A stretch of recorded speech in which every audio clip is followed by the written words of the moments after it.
and pastries such as chicken and meat pie. And they said that they do have offers going on, so please go and meet them, have fun, and enjoy the most delicious Philly cheesesteak sub, chicken sub, and burger sliders. That sounds specifically yummy.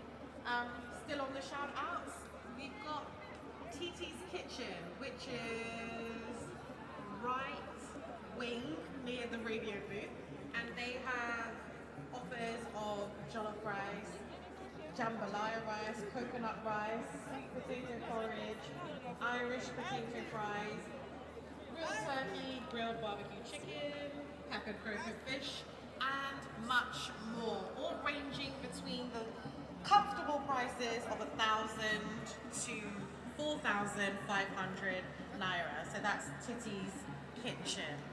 All right, let's also tell you that you are here not because of anything else, but the fact that we are offering you amazing information that would help you spend wisely, and not just wisely, but enjoy yourself. Ensure that you leave here with a bag full of food and drinks. Let's tell you about Buka Hut.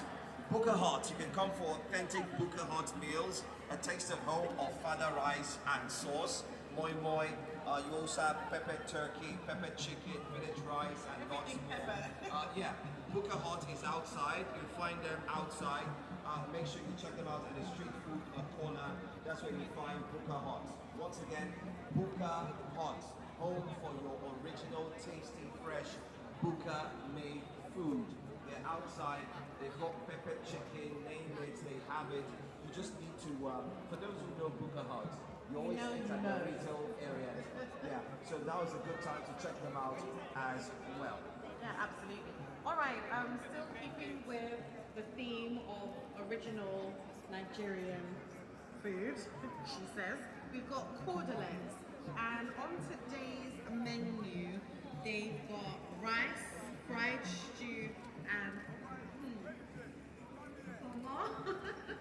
for 3,000 naira. They've got plantain for 500 naira. And they've got also a combination of rice and pasta